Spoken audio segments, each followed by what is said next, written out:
Well, welcome back to another episode of Fox Sports Lab. NRL Round 25 is upon us. My name's Eloise Sohierand Josh Morris is alongside me. Josh, how's your week been?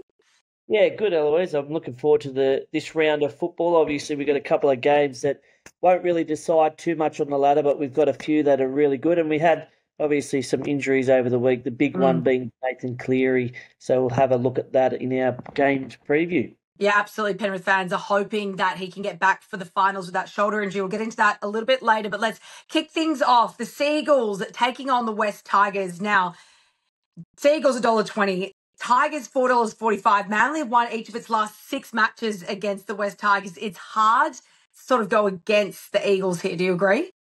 Oh, it is. Certainly is. But, I mean, if they take this Tigers side lightly, they could be for a shock. I mean, they had a win on the weekend versus the Bunnies at Campbelltown. They love playing at Leichhardt, and it's off the back of their young guns. Lachlan Galvin, he was outstanding on the weekend, just playing free-flowing footy and set up a couple of tries for the Tigers, whilst Manly, they had a decent win over the Warriors at home. For Manly, they're obviously missing Tommy Talau with a pec injury. Kohler comes into the centres. Kane Lawton comes back into the back row, and Ben Trebojevic is onto the bench. For the Tigers, they've got a couple of injuries in Adam Dewey and Luke Lilly is out with his HIA and Dewey with his knee. So they've got Junior Tupou, who hasn't seen much footy. He's had an ankle injury for most of the year, and Alan Marlowe on the wing. Look, I think the Tigers, they'll have plenty of confidence. I think they'll just go out there and throw caution to the wind, play some attacking football, and if they can jag a couple of tries early and get to a lead, well, then they'll try and hold on to that. But look, I think Manly will be too strong in this one as they still try and push for a top 4 finish. I mean, they're final. I think they've got the Dragons and I can't remember who it is, but they've got teams that are around that 4 or 5 mark. So, yeah, they'll push for a top 4 spot if they can get a win here. Absolutely. And also, too, it's worth remembering that Manly have covered the spread in all of its last Manly covered the spread in each of its last 6 matches as well. So good money there. I mean, easy money there for the Seagulls. But if you were looking for something, maybe an upset, West Tigers is the way. Okay, up next, the Warriors, $2.38. They're back at home. They're doing a little thing for Shaun Johnson. Obviously, it's his farewell tour. Bulldogs $1.55. I mean, this is pretty hard because the Warriors, they did sort of stick with it with Manly last week. And also, too, given that Shaun Johnson is bowing out, there's plenty to play for. But the Bulldogs, they're on this momentum run. They, haven't had a good record away from home, but they managed to do it last week at Bundaberg. And they've lost 6 of its last 7 interstate matches as a favourite. So what are you thinking here, Josh? Look, I still like the Doggies in this one. I think if they're dead serious, they get the job done here. Okay. That is, as I said, they've got a decent run in as well. They have the Warriors this week, the Cowboys, and then finish with Manly. So Manly as well, they're just that point behind them on the ladder. For the Warriors, I mean, they're naming the stadium, the Shaun Johnson Stadium, for this round. So you'd expect them to come out and have a lot of emotion in this game. I think they'll start the game strongly, and whether or not they can maintain that and try and get the win for Shaun will be a key. Obviously, they lost to Manly. The Dogs had that great win over the Dolphins, but it was their second half of football. They didn't concede a point in the second half, and they've done that 7 times this year.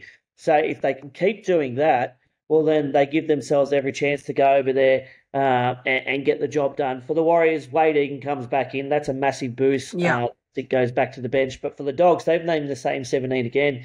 Cameron Serraldo has faith in his Doggies men. Look, I think the Doggies will get this one done. And I think if they can win their next 3 games, well, then they give themselves a shot at getting into the top 4. Although I don't know if you'd want to play 4th and then play down in Melbourne.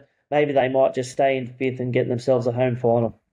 Yeah, I mean, lots riding on that one, and everyone is sort of getting behind the Bulldogs, just given the run that they are on at the moment. Up next is the Raiders at $3.30, taking on the Panthers $1.32. This is the game we touched on at the beginning of the round, beginning of the show, because obviously no Nathan Cleary. Does that stall their momentum at all? They've won 17 of its last 18 matches following a loss, but does it stall any of that momentum?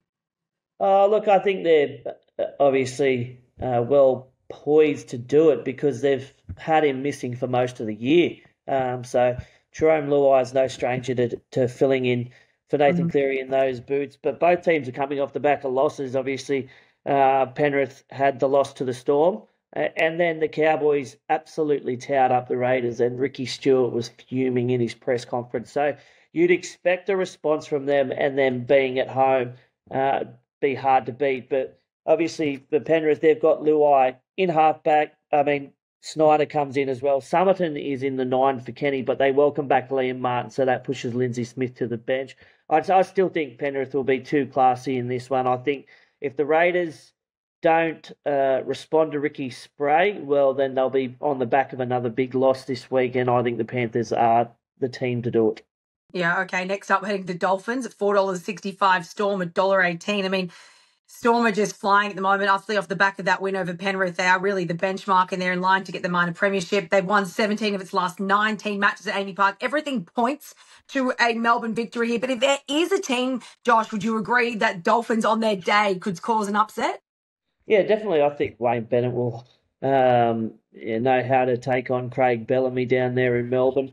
But the fact that they're not resting players at the moment, the Storm, they've still kept their pretty much their full-strength side. Grant Anderson's the only one. He's gone out for the week with HIA.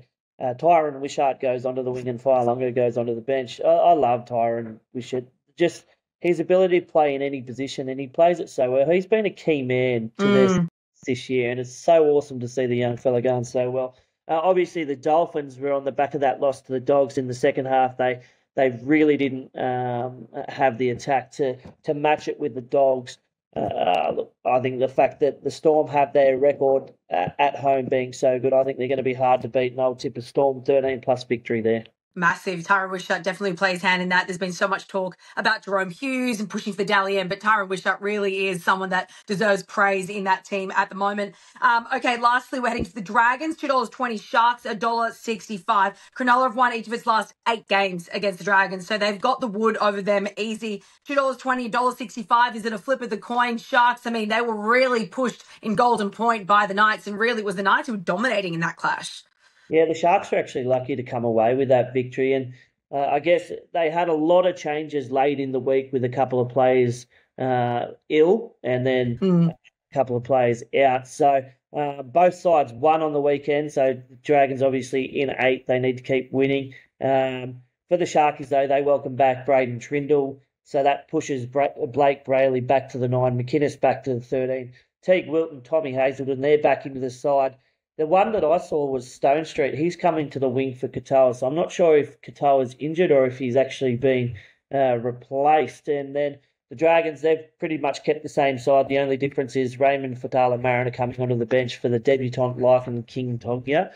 So look, these are local derbies. I think the stats kind of go out the window because they turn up. No matter what, you turn up. And the Sharks have had the wood recently, but this is down at Wynn Stadium. The boys love playing down there. Look, I got the Sharkies winning this one, but I wouldn't be surprised if the Dragons can get a win here and finally break that drought. Given that Trindle is coming back into the halves, it kind of makes, I suppose, those combinations in the attack a bit more fluid. It seemed to have fallen away, and Craig Fitzgibbon did admit that perhaps, they put those points on the Titans the week before, and then, the second week they weren't quite able to get it working in attack. Do you feel like that will flow a lot easier for them with him there? Yeah, I think so. I think Daniel Atkinson's done a great job in his absence, but yeah, Trindle is a classy player, and he certainly showed that whenever he's been playing. I think the fact that they had a number of outs later in the week as well made their attack a bit disjointed. So I think they'll be right this week, and I think we'll see plenty of points. Being a day game, if the rain can stay away, I think we'll see a very entertaining game of football in that one. All right, rest of the round 25. Broncos, Eels, quick tip, Josh. I'm going the Broncos there. I can't tip the Eels. Rabbitohs taking on the Knights. Yeah, I've gone the Knights there too. Yep. The Rabbitohs attack was horrendous on the weekend, so the Knights to get the win there. And I'll be up on the Gold Coast for this one. It's the Titans and the Roosters. Well, the Chookies, I think they're good things in that one. All right, there you go. Round 25 is upon us. Josh Morris, thanks as always. We'll chat next week. No worries. Thanks, Eloise. Imagine what you could be buying instead. For free and confidential support, call the number on the screen or visit the website.